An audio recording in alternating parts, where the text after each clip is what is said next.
Hey, welcome to Eating Enlightenment. Jared here. I was interviewed recently on Amie's Thyroid Fix podcast. So be sure to check out Amie's podcast, Thyroid Fix, if you liked her interviewing style. I highly recommend her podcast. I loved her energy. I thought her questions about my journey through binge eating, through wrestling, through becoming a monk, mindfulness, journaling, etc., how all this relates to healing, treatment, recovery, transformation, you name it. I think her curiosity and passion for helping people really shines through in this interview. I am on the hot seat again, so I hope you enjoy the episode. I hope you enjoy the story. If you have any questions, please feel free to reach out. Finally, be sure to head on over to eatingenlightenment.com for a bunch of free resources. We talk a lot about journaling in this episode, so if you want like a blank template, training videos on how to do that, on the front page of the website, there's like resources, free resources that you can just get with your email address. So that's at eatingenlightenment.com, eatingenlightenment.com. And then I also have a podcast too. So with that being said, I hope you enjoy this episode, and namaste.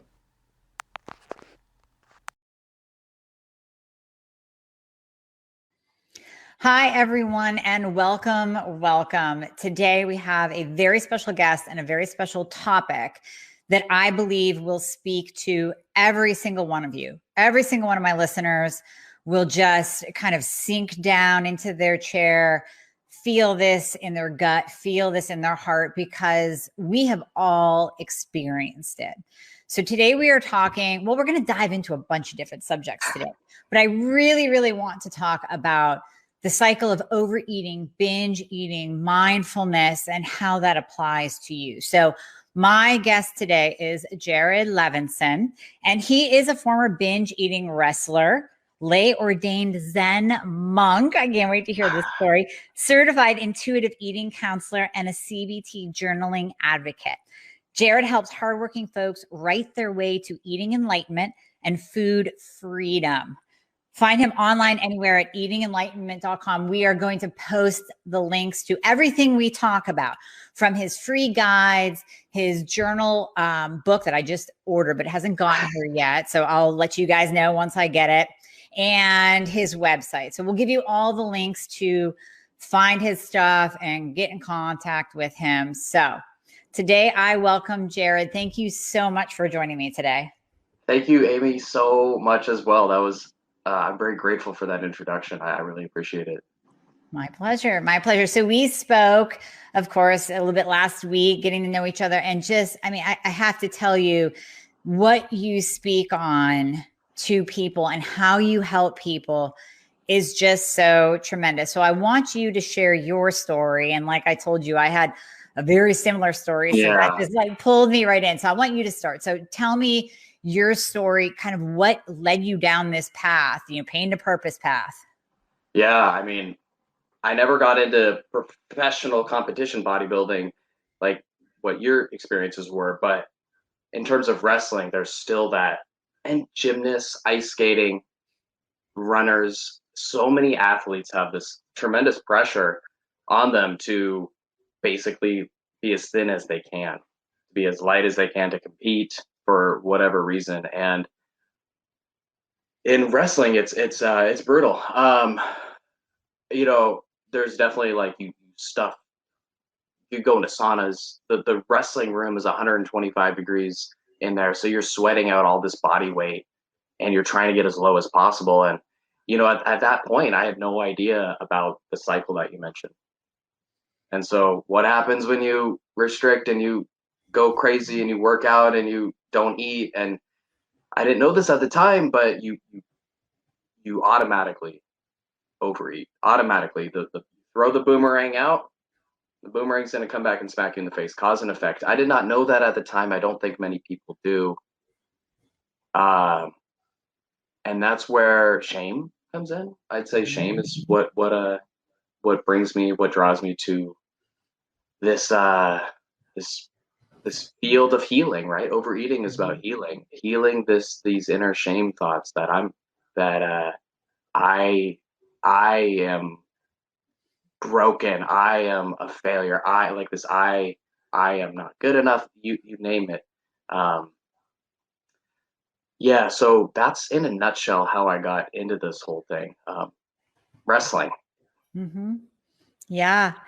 Ah, there's so much there to go I off know, of. right? So there's Right. so much. There's so much. So first of all, that feeling of shame, I think, drives so many of our behaviors, and it can be a subconscious feeling that's just kind of flowing beneath the surface all the time that we might not even recognize unless we do some really hard work. And we don't mean you have to become a monk, but you have to do some work to get into yourself, whether it be meditation. I'll let Jared speak on that, but some form of mindfulness to recognize where you are self-sabotaging yourself. Yeah. I know for me, I treated my body like a tool, like a car that I could just press on the gas pedal and go, go, go. Like my body was a machine. And so therefore I couldn't really feel my body. Right. And so we have to feel our bodies, right? Because health, we all know eating is a part of health. And underneath eating are our emotions and our thoughts. And unless we're incorporating those aspects, we're missing out on the body's wisdom. We're missing out on the body's wisdom, and we're gonna go to an extreme if we're disconnected from the body. If we're treating our body like a tool, we're gonna miss out. We're gonna miss out on our body's wisdom, and we're gonna get in a wreck. Um, Mhm. we're gonna get in a wreck. Yeah. We're gonna binge. We're gonna whatever. You know, Oh yeah, the body will crash. I the mean, body will crash. the body will crash. I mean, if your mind crashes first, that's something that you recognize. And you hear people say, "I've just lost it. I've given up. I'm in a WTF mode with food. Don't care." Yes, yes, yes, yes. And so there's the mind crashing, but the body crashing is something that I want to mention right now to just keep the listeners who are sitting there, especially my thyroid listeners, the hormone crushed metabolism chaos listeners, that you can do that to your body as well. You can crash your body through going through that cycle of starvation, deprivation, overeating, because it completely throws your metabolism off. And then, Jared, I'm sure you recognize this too or experience this. When I would deprive for a competition, whether it was figure or if it was a photo shoot for modeling or it was powerlifting to make weight, just like you did for Yeah, wrestling. yeah, When I ate, yeah, yes, I would overeat, and like a boomerang, the weight would come back on more than when yeah, I started the whole dieting process. yeah. That was such a rough thing, especially with wrestling because after the tournament, um, you know, candy was my go-to. Candy's invisible. It's a tricky one because you can very easily hide it. But um, but the worst thing about making weight is that at least on wrestling, like you weigh after practice, right? Um, so you have this tournament. I wasn't really that good at wrestling, but I really wanted to fit in. I wanted to fit in on the team. I didn't make the basketball team. I played basketball my whole life and wasn't tall enough or good enough to be honest. And so I really want to fit into wrestling, and to fit in at wrestling, you got to lose weight. And then the worst part is that everyone kind of knows when you binge or when you gain all that weight back because we stand on the scale. So it's public. It's very public, and I always remember like really feeling embarrassed. Yeah, I think other kids went through it too. In hindsight, it was it was like shrugged off, like, oh, you gained weight, like no big deal. That happens to everyone after the tournament. It was very brushed aside. Not really much was paid attention to it. I don't know what was that like in powerlifting after people gained back the weight, but I know in wrestling, I look back and I can't help but think like, damn it, coaches, like, come on, like, it, you were the ones who should have known, or something like that. Like, I wish my coaches had known a bit better. And, I go back and forth, like, is this the culture? Are they to blame? I will say that wrestling standards are changing. Maybe it's a conversation for a different time, but they're starting to do away with the weight classes, and they're testing hydration levels. They're doing a lot better job recently, but I mean, this was what, 12, 14 years ago.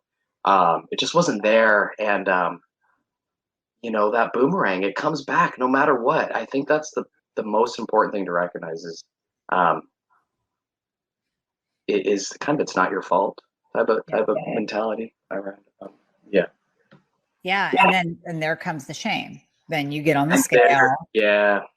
And there's the shame piece. There's the shame. There's the shame. So and the shame goes so deep too. The shame is so deep. It's like eating is such a primal thing. Like, why can't we think of our bodies as machines. Why can't I control my eating? I can turn on and off the light switch. Why can't I do the same with my eating? And it's a hard mentality to get out of. It is. And I know so many listeners right now are, like I said in the beginning, they're feeling it now. Now you're speaking. So let's apply this, because I don't want anyone to think like, oh, well, it's just athletes. It's just if you deprive and compete and you are that weight for a day. No, this can be applied across the board to everyday life. In fact, I have a patient right now that is reaching out to me and she's frustrated. We just started together and she's saying, I gained a few pounds, but she will openly admit that she used to eat 500 to 1,000 calories a day. And it's like, well, yeah, your metabolism is tanked. And now that you're eating a semi-normal amount, your body is rebelling. Here's the boomerang. And now she's feeling shameful. What am I doing wrong? What's going on? What's going on with my body? And it's like, this is normal. This is what's going to happen because you did this to yourself a while ago. And now we have to go through the healing. So this can apply across the board to every age, every gender. Yeah. Like in wrestling, I was 135. That was what I weighed. I'm close to 170 now. And I feel way better, way better. I mean, back then too, I got anemia. So that's like, I was very fatigued. When you eat a lot of candy, that's not really great for your blood levels. I remember as like a 19-year-old, pretty young, my doctor saying your blood sugar is a bit high. Got to watch it.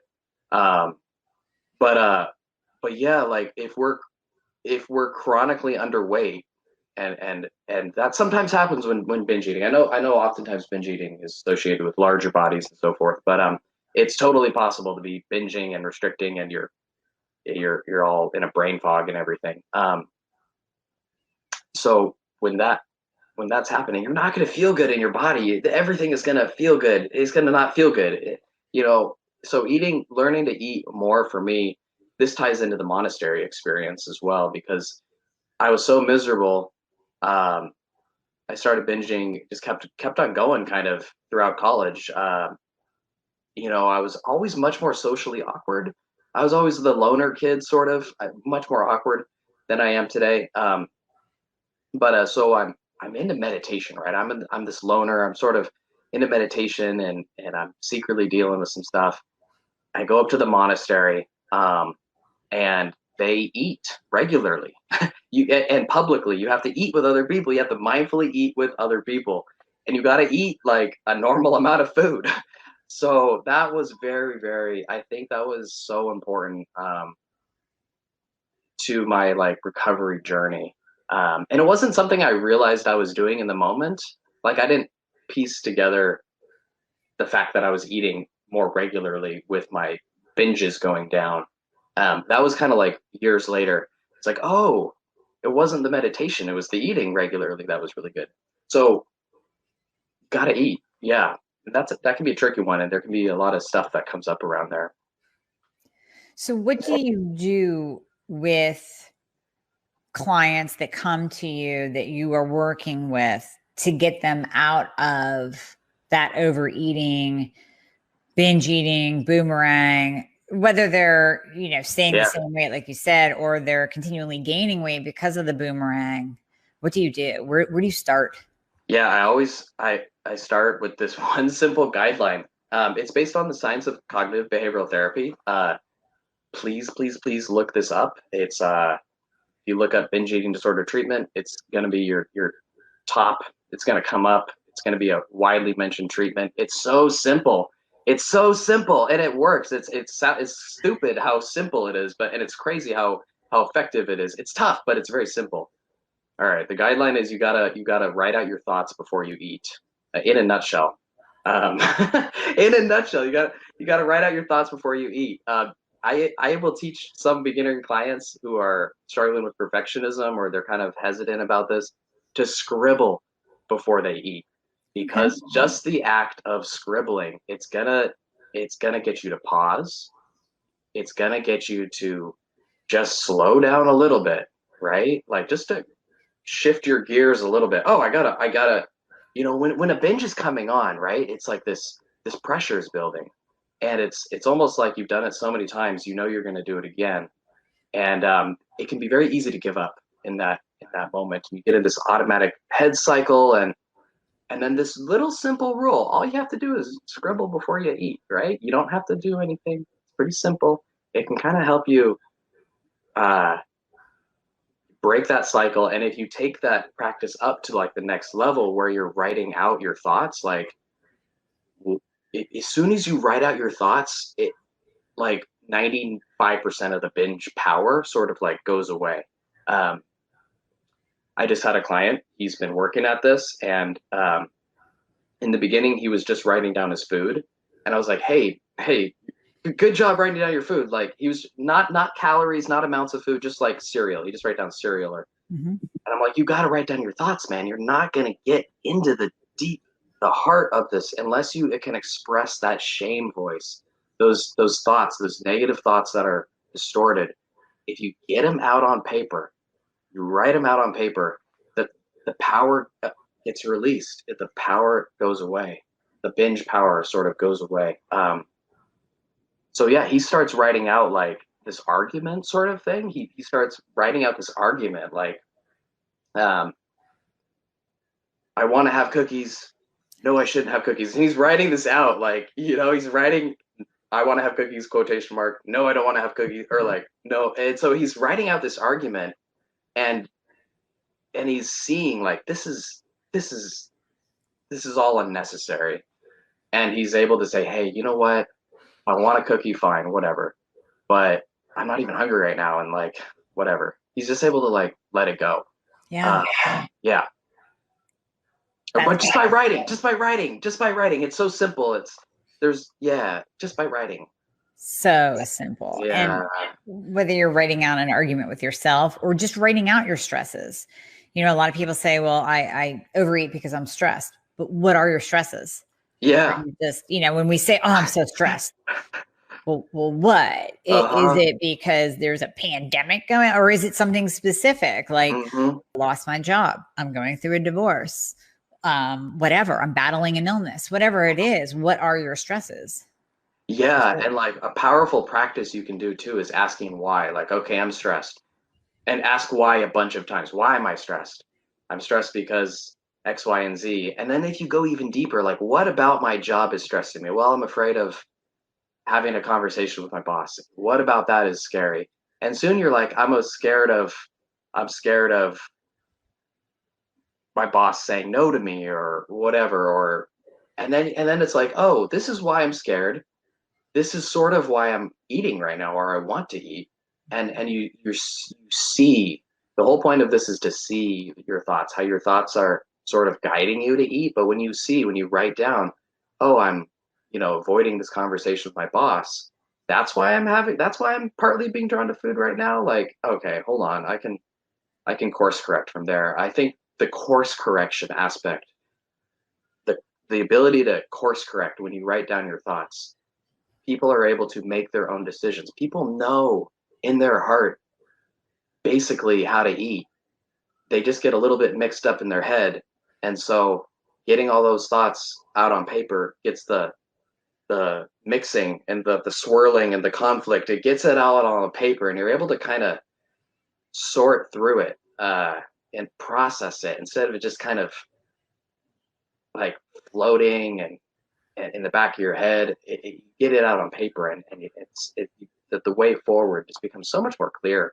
Well, yeah, Yeah, because I think sometimes we don't even know our own thoughts. yeah, we don't even know.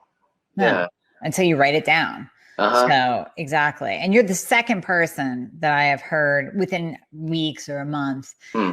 talk about that breakdown of the thought of, Mm-hmm. oh, well, I'm stressed. Why am I stressed? Because of my job. Why am I stressed about my job? Because of my boss, talking to my boss, and just literally chipping away until you get to the core that you can look at and go, but I can deal with that. That's not so Yeah, bad. And then also yeah, in uh-huh. going through that process before a binge, I would think that that would totally shift your focus. Yeah, what happens is it's very, very exciting. Is people, if we write down thoughts and feelings, oftentimes it takes a couple of repetitions, right? Like, but very quickly, people will see this sense of hopelessness, this heartfelt sense of hopelessness, and it's this hopelessness that that that that is why they binge. Like, I'm hopeless right now, deep down. Why not binge just to feel better for a moment? Like, I'm in this conflict, this battle. I'm feeling hopeless because I've been here 1,000 times before. Why not binge? When you write out, I'm feeling hopeless. Why are you feeling hopeless? Like, you write it out, you realize, Amie, you just said something beautiful. What did you just say? You said, like, it's not that big of a deal. I can handle this hopeless feeling. This hopeless feeling is going to go away in a few more minutes. I can just hang on. Is there a way? What I teach clients is, hey, can you right now? So big thing with clients is this hopeless feeling. How do I feel better with this hopeless feeling? Food. Can you get through that hopeless feeling to the other side where you feel safe? Can you get an experience of safety without using food? Can you tolerate the hopelessness in your heart and hold that there with awareness in your body? Maybe you go on a walk, maybe you got to do something, but can you get to the other side of that hopelessness and experience some safety, whether some relaxation, some calmness? Because right now, a lot of times people, they have to eat because that's the only way the hopelessness goes away. And I'm using hopelessness as a synonym for despair. A lot of sometimes it's very distressful. Sometimes there's just this hot shame that comes up. So whatever that intense emotion is, if you write it out, and it's going to really help you to get through it and to really shift your perspective around food. Um, Mhm. yeah. That's so good. So that's really kind of like the so that would be more I put it in this category kind of in my mind of like the stress eating, hopelessness, despair, just like you said. And then we have this group over here that you can speak on. I'm sure you deal with them too, of the self sabotagers. So Yeah. they're the ones Uh, that go, I've done so well. What the ah, hell? ah, Or you spoke on this on one of yeah. your podcast Uh, episodes, Eating Enlightenment podcast, Thank you that so much, Amy. You freaking rock. I love already listen. I got your back. it. I listen. I love You it. Oh spoke my because god. this spoke to me Oh my too. gosh. Okay. When the day starts and you fuck up, you Wow. just keep going. Yeah. You just keep going and you keep eating and you keep eating and you keep eating. And people Yeah. can relate to this because they do that. You start eating and the binge just, why not go all day? Why Yeah. not? Yeah. Yeah. Certainly that's like, I mean, I look back at wrestling and it's sort of like, well, I mean, I think like it was a little bit different, but it was there. It was there. Um, yeah, this does come up. What the hell effect, right? It's actually a well-known effect, right? There's an effect that's that's called the what the hell effect. Mhm. Pretty well known scientifically. This idea that if you make a mistake, the whole day is ruined, right? The whole day is bad. Um, and that right there is a thought. The whole day is ruined, right? Isn't that the thought? If you screw up, isn't that the thought, right? I've already the whole day is a minus, right? Like, so I might as it's already a minus. I might as well eat. But if you write out your thought, it all for me it always comes back to like what are you thinking? If you can write out like why do I want to eat right now? Well, I already had an extra cookie at lunch and I'm feeling really bad. I know I shouldn't have had that. And so I feel like this failure. Like I might as well have another cookie because I already failed or something like that. Um, if you write it out, you're going to get that thought out of your head instead of that thought just sitting there and like percolating and just being a hot ember where you have to eat. Write out that thought. I feel like a failure. Write it out. Please, Yeah. please write it out. There's a lot of impulsivity too in binge eating. Like I'm a failure, so I might as like you aren't even thinking. You aren't even thinking, right? I've already failed, so it's just you're already reaching for everything. And like that's the beauty of this little guideline that I'm telling you right before you eat.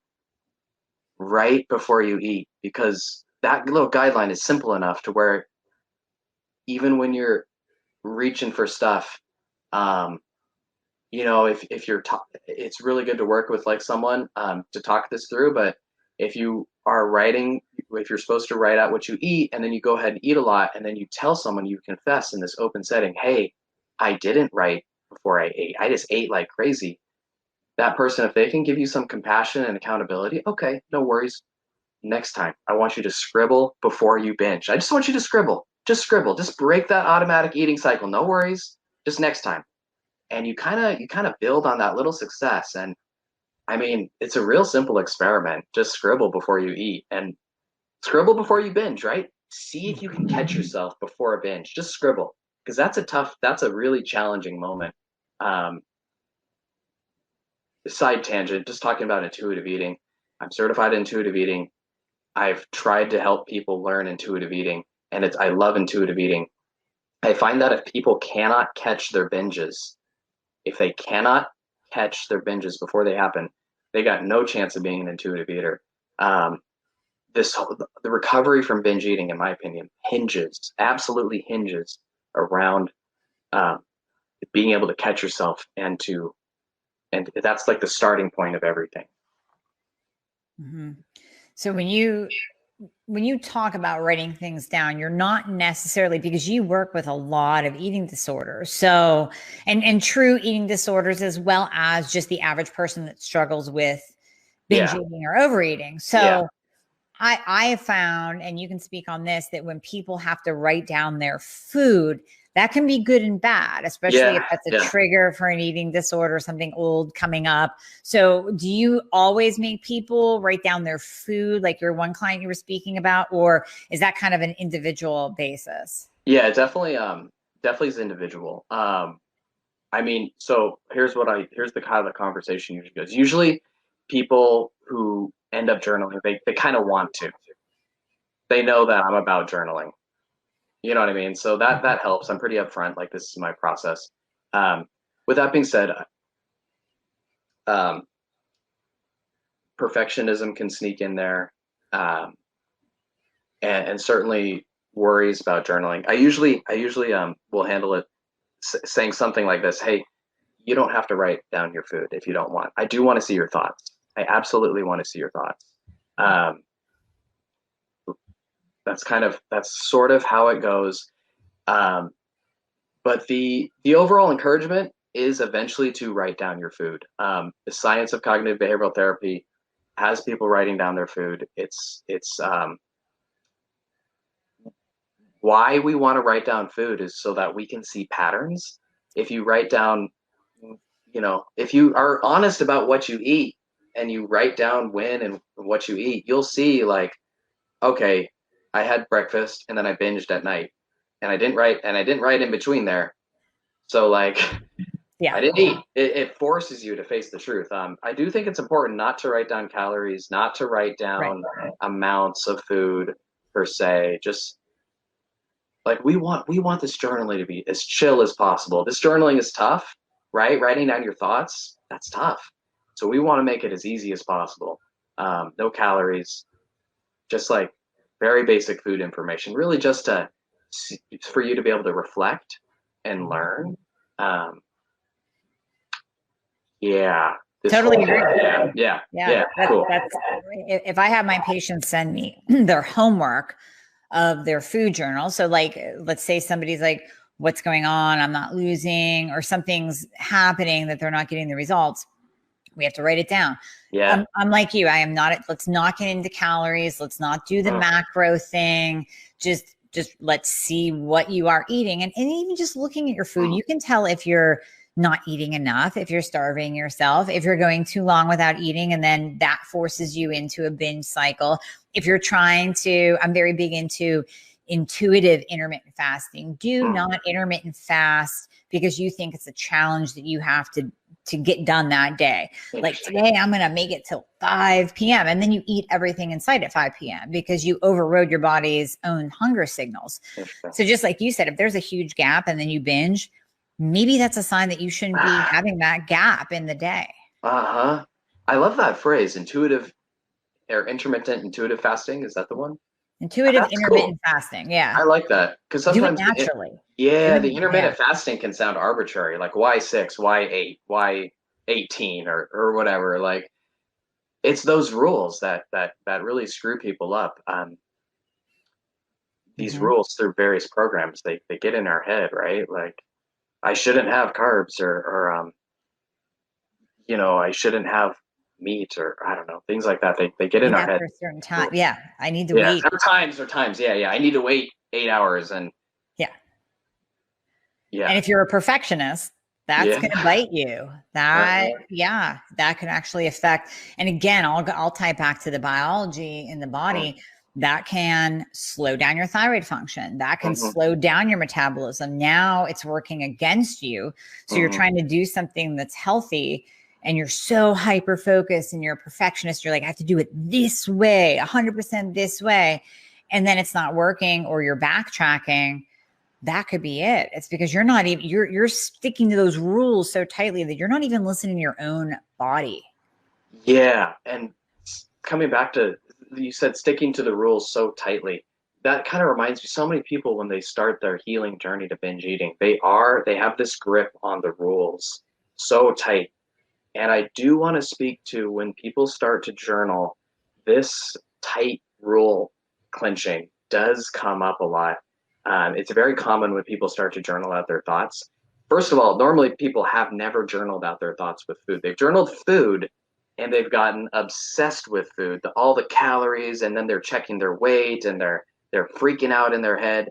I mean, I think this is dependent. I usually don't want clients to weigh. I think that can be whatever. But exactly. But anyways, there's this clenching, and so this comes up in the beginning of awareness journaling. And so I do speak to clients and say, hey, it's okay if you feel a bit self-conscious or a little bit inadequate when you first start to journal. I always say, hey, this is the first time you're bringing psychological awareness to food, right? Food is mind and body, right? You've done the body part. You've done the nutritionists and the meal plans and the diets and all that stuff. You've got the body part. This is your first time weaving the mind into your food decision. So it's a little bit new, and it's okay if you feel a little bit like overwhelmed in the beginning, and it's totally fine to skip the food part or to start with the food part and not do the thought part,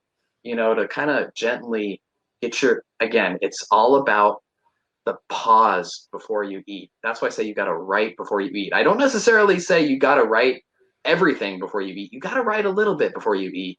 That writing where you get the pen onto the paper, there's something tangible about that. There's something real about it. When you pause, it's like, okay, let me pause. Okay, I'm done pausing. I'm going to go eat now, right? It's like you didn't really pause, right? But that writing, it kind of it forces you to pause. I can see that. Yeah. So that's yeah. Mm-hmm. I can see that. So what about mindfulness during eating? I think sometimes people you start throwing down the food and before you know it, your plate's empty or you've had 2 servings and you don't even remember tasting it. So how do you get people to slow down and actually get into what they are eating and taste their food? Yeah. It's such an interesting question. As I get more into this whole thing, I do feel like the moments before are more important than the moments during. If you can sit down before and calm down before, Mm-hmm. then the rest is going to be a lot easier.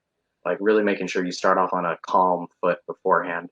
Um, with that being said, I do think there's one aspect of mindful eating that's very, very important. Um, I usually teach people this, just giving away all my secrets for free, but no, it's all good. It's where you are, where you eat food, right? And let's say you're really hungry, Amy, and you just worked out and you're starving, and you get a nice, good meal in front of you, right? And you start eating, and even at a normal pace or whatever, at some point, let's say, at some point, the flavor, right? What's going to happen to the flavor in the beginning is going to be really, really good, right? The flavor, the yummy, yummy, yummy, yummy. At some point, it's just not going to taste as good, right? Mm-hmm. Yeah. I think mindful eating kind of comes down to that, like noticing, okay, the flavor just doesn't taste as good. And that can be a real good cue to sort of listen for. Like, oh, this flavor isn't good. This is a sign that my body's starting to get full. Mm-hmm. It's like yellow light, right? Yellow light on the traffic signal. Okay, food is starting to get not taste as good.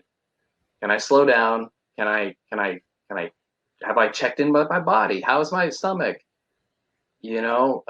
Just slowing down a little bit. So I think that's an important part of mindful eating. I mean, mindfulness in general is just so important. The more you can practice mindfulness, the better this whole thing is going to go. Yeah, again, I do think this whole mindfulness, it's done in service. Like sometimes people say, why should I mindfully eat? Because deep down, I think people know that mindful eating by itself is not enough to transform their eating habits. Um, I think oftentimes mindful eating is a great tool, but it's taught without context of the binge diet cycle. It's taught Mm-hmm. without context of dealing with specific thoughts that come up, like the shame thoughts and so forth.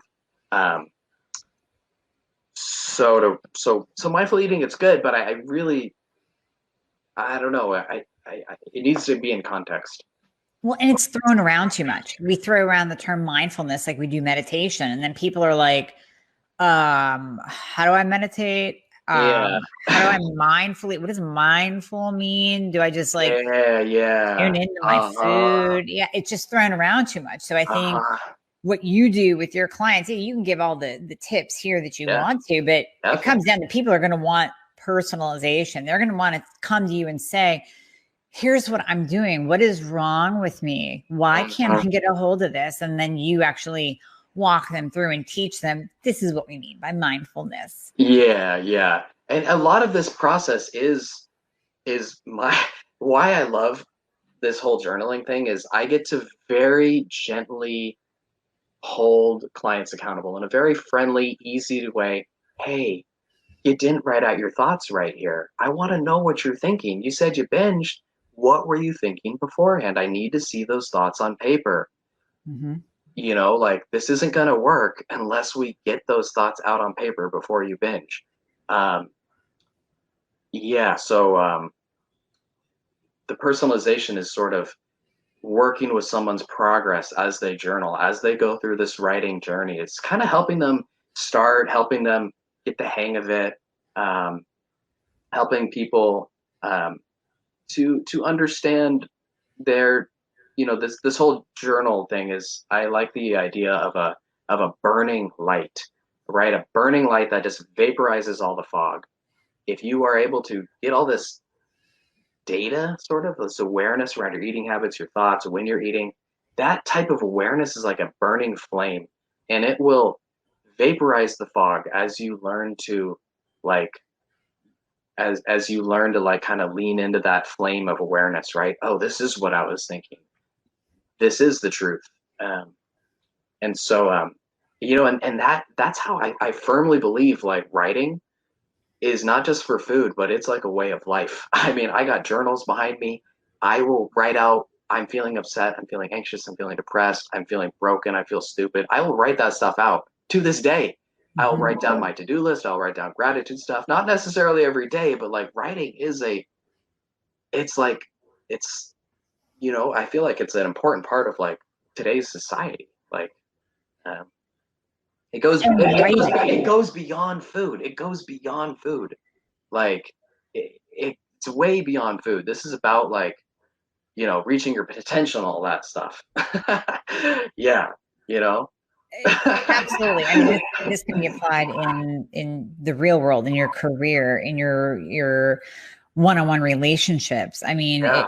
you're right. It can just go beyond this, because if you get in touch with, I mean, even just your emotions when you're talking to somebody, if you are projecting your subconscious beliefs and emotions on that person, and they have no idea that you have this, whatever insecurity that's driving your words, and then they get defensive, they're like, whoa, I mean, all of this is getting in tune with your emotions and putting it down on paper so that you can look at it and go, ooh, this is me.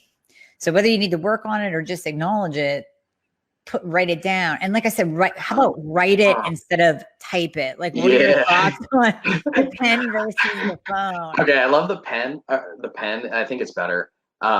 There's like this eating enlightenment journal that I just put up on Amazon. That's paperback. It's just like a simple journal. Because pen is better. I am making an app. It's not out yet, but I there's hopefully value to an app as well. Like I for a long time I was of the mindset that no app, just write the pen. Just even if you're at a friend's house, just like take out a sheet of paper, go to the bathroom and write it. I don't know when my philosophy changed around that. But anyways, I'm making an app, so I guess like my philosophy has changed on that a little bit. But still, my preference is to write it down. Yeah. Well, the app is good. I mean, some people are just more techie. Some people find that some people will say, listen, if you make me write it, I'm not even going to do it. So that's fine. If it makes you do it, then use the phone, use the app. Absolutely. Hands down. Yeah. And see, this whole topic, what you do for people, I think is just, it's so complementary to what practitioners like myself do, because I work on the biology and the nutrition piece, but I am more, blunt. That's why, on Thyroid Fix podcast, we'll drop an F-bomb, even if you're a monk. I mean, we're gonna call you out. If you're making excuses, we're calling out your excuses, but you bring in like you said, the cognitive behavioral piece that the science-based blunt practitioners like myself don't always take the time to look at. And we go, you know what? Our people need that too. And that's really important. And I can't give it, you can. So thank you so much. Thank you. I feel like I know you could. This stuff is so simple. I know you could. I know you could. You really could. I mean, I'm sure you can too, or I don't know. I feel like you could get it. It's really, where the blending of practices come in, where you can say, listen, that's not my specialty. This is something you need. You need to talk to somebody who this is their thing. This is what they do. This is my thing. I know. It's a journey, this whole health journey. I think when you kind of figure out your way, you discover who you are. I'm a writer. I'm a blogger. I journal. Like this is an extension of my being. The way you're talking, I'm betting nutrition is part of your being and your essence and the body. You said the body was biology, how it functions, thyroid hormones, all that. I just love it. I know. Yeah, we all have our different gifts or callings, and that's what allows us to help people. You can't find one person to do it all. I'm not a psychologist, so a lot of my patients will have deep psychological things that go back to their childhood, or they're dealing with traumas right now. And I'm sure you see it working with eating disorders. There's a lot of trauma there, in addition to the shame that you're talking about. That is not what I do. So you might be a person that needs multiple practitioners that specialize in multiple things in order to get you your life back and make you that whole person. I still see a therapist, just to be fully honest. It's an attachment therapist. attachment means like your childhood patterns, basically. Yeah. Although I mean, the emphasis of cognitive behavioral therapy is not childhood. I definitely find that um, if people they get into this whole writing thing. Eventually at some point they start writing down their thoughts. Eventually at some point those thoughts have a voice to them, and that's where I feel there's so much depth here, especially for me, like coming um, for what 6 or 7 years of attachment therapy, learning about these shame patterns, learning about these thoughts. When I learned about sort of the tone, how these thoughts were sort of my parents' tone or caregivers' tones. Um, it's what am I saying? You can work with your thoughts a lot more differently. I think like that's where some real, I mean, for me, we all these different modalities have real healing. For me, that's one of the deeper aspects of this healing is when you're writing out those thoughts that have been floating around since childhood, and you're able to tap into those old relationship structures. And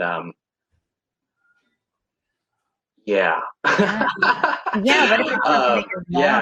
repeated to you over and over again? And then you put it Yeah. on paper for Yeah. the first time as you journal before Uh-huh. you eat, and Uh-huh. you go, oh my God, my mom said that Right. to me over and over again. No wonder it's going through my head. But Yeah. unless you wrote it down, you would never make that connection. You would never make that connection. Yeah, and it sounds so silly. Like I remember hearing about insight meditation. That's like one of the first styles of meditation I learned. Insight meditation.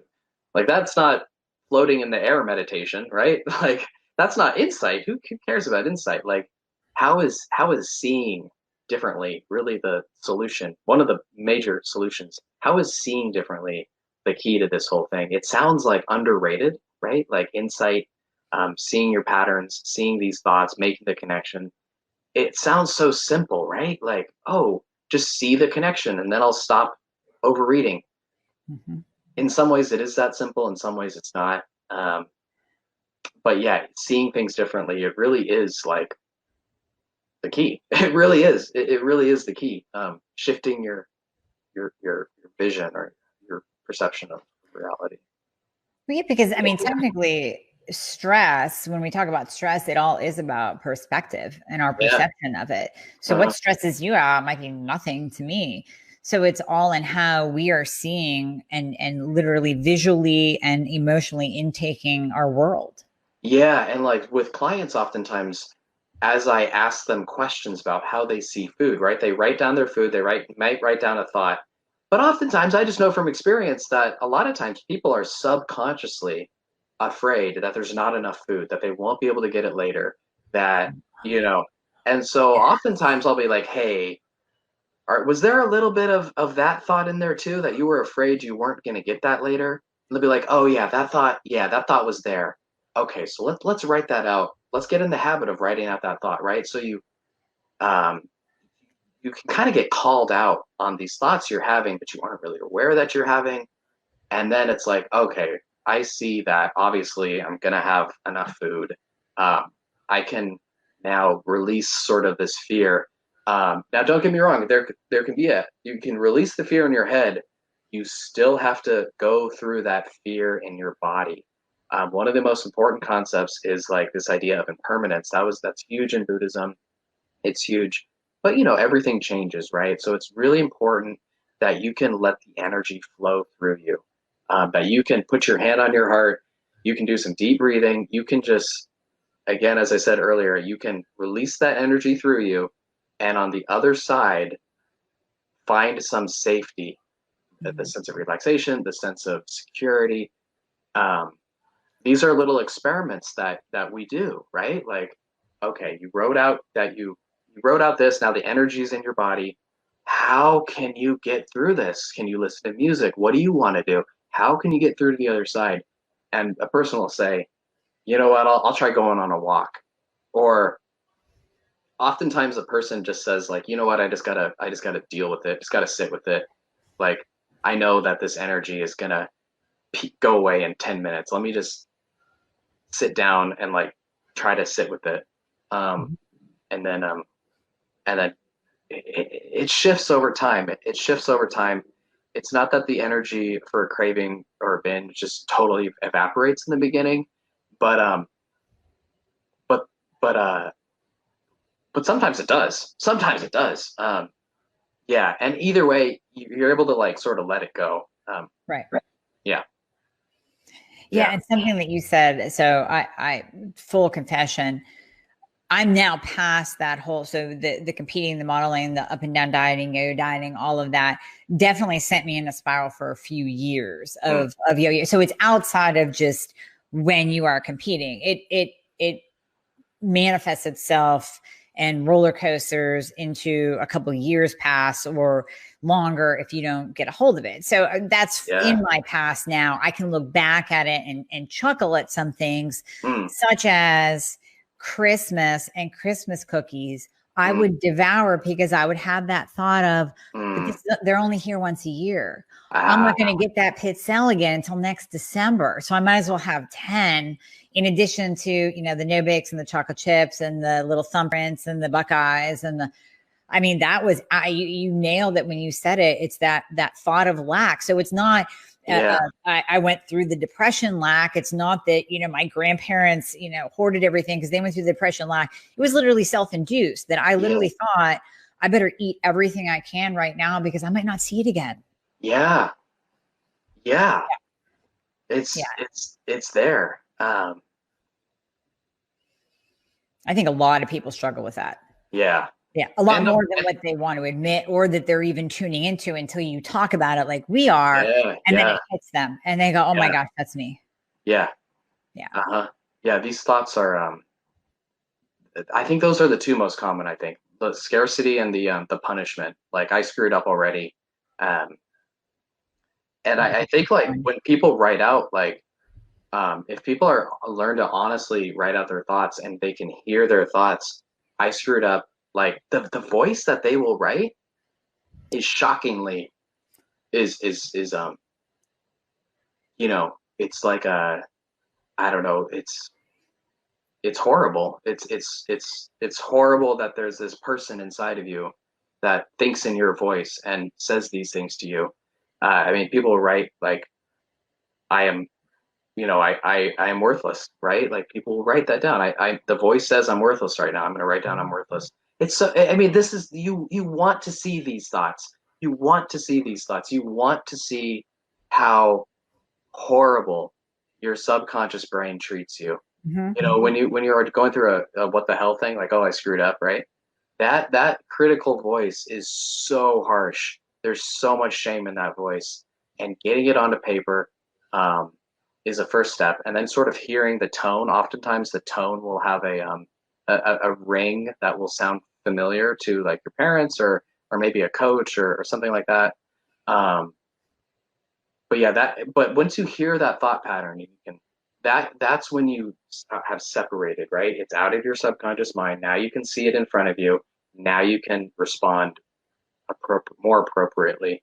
Mm-hmm. Yeah, and you say things to yourself and you would never say it to anybody else. I know.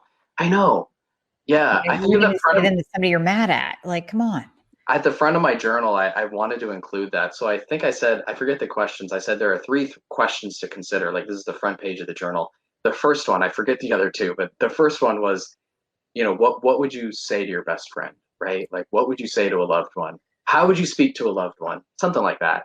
Just to remind people when they're going through this journaling thing, like, you know, if you were, you know, how would you tell your friend to journal? You'd be chill about it. You'd be like, you know, journal a little bit, do the best you can, you know, we'll talk about it later, but don't beat the shit out of yourself. Right. Yeah. Like, yeah. So that's an important thing too. Go soonish. I gotta go soonish, just heads up. Oh yeah. No, we'll wrap this up. So I want to let people know, well, you tell them where they can find you, and we will put a link for the journal, for your podcast, and for your website. So go ahead and tell people how they can contact you. Yeah, eatingenlightenment.com. Eatingenlightenment.com. That's probably the place. There's Jared, Jared, at eatingenlightenment.com. And they can book a call with you. They You can have book a some free call with me. guides. There's a guide on there with templates, like to a blank journal template, and like training videos on how to use it. Um, a lot of times people will take a quiz on my website, and then like once they take the quiz, I challenge them to write down what they to scribble before they eat. Like you'll get some emails that you scribble before you eat, and then retake the quiz. I want to see like how well that goes. I get some positive feedback from that. It's a good little challenge. So that's all on the website. Yeah, we'll put a link to all of it. The podcast is Eating Enlightenment, and I guess you'll be on there in 2 weeks or so, or whenever I post that. But you're gonna come on my podcast. I get to switch the tables around and hear about your calling for biology. I love it. Can't wait. Can't wait. I mean, obviously we could continue talking. We are. I love how much you're like into writing. I mean, the curiosity. I really appreciate like the questions today about like diving into this writing thing. There's so much here that I love talking about, and like I'm so grateful that your genuine curiosity about this and kind of letting me ramble. I ramble a lot, so anyways, letting me ramble. Yeah. Love it. No problem. No, I can see the benefit. Like I said, I can see the benefit for my patients, for my listeners. There's just there's deep benefit here. Mm-hmm. It's so simple. It's so simple. It's not like another crazy, I don't know. It's not very complex. So yeah. Right. Exactly. Well, thank you for sharing everything that you did today. Mm-hmm. And we will definitely bring you back on because we could probably talk for another hour. So thank you so much. Yeah. We'll break that up. All right, Jared, you have a wonderful time, wonderful day, and I will be talking to you soon. Okay, Amie. Thanks so much. All right. Take care. Bye-bye.